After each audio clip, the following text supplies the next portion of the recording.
Hello, Phil Swann here again with another quick episode of Together, looking at connecting your well-being, good mental health with the Christian hope. I hope this isn't too personal, but how are you sleeping? An awful lot of people in these COVID days are finding that they're not sleeping so well.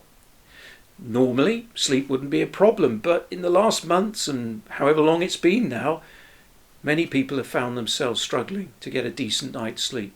Waking up tired after a restless night, irritable and struggling in the day. Sleep is so important, and how we approach sleep is important. Often it's a neglected art, as is the art of relaxation.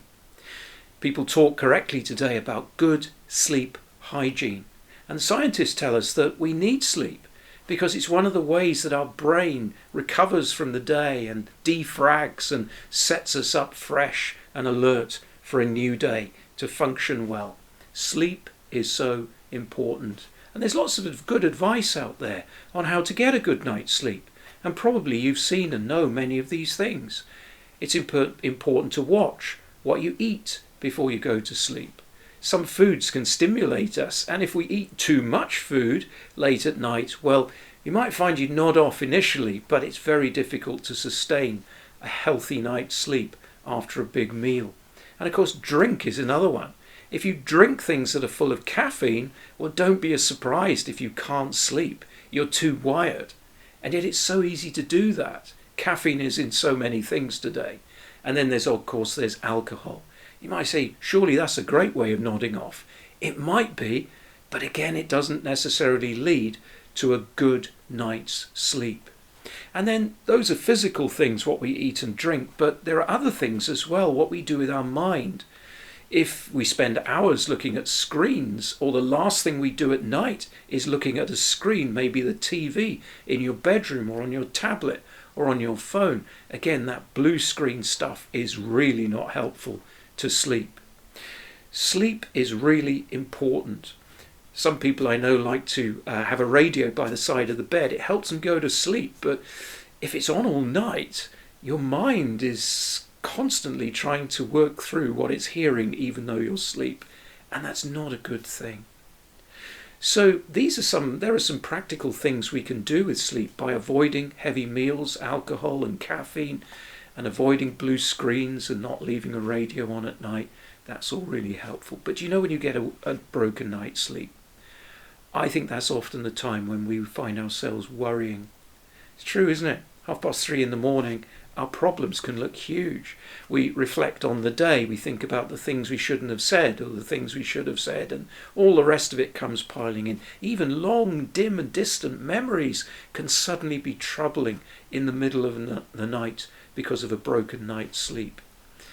What do we do when we find ourselves staring down a night where we can't sleep because we're worried, and our worries seem 10 foot tall?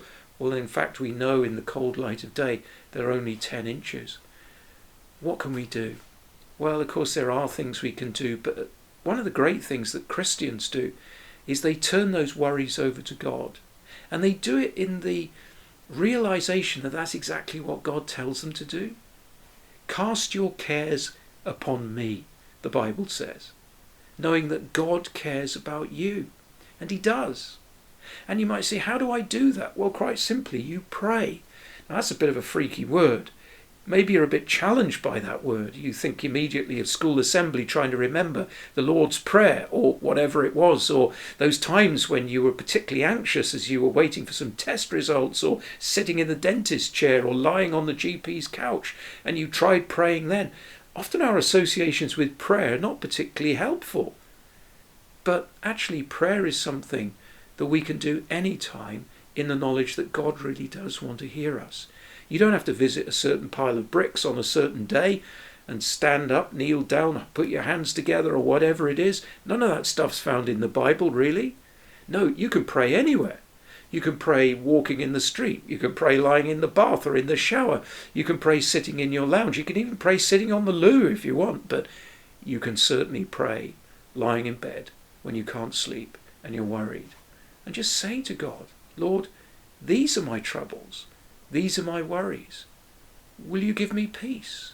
Will you find a way of bringing peace into my life?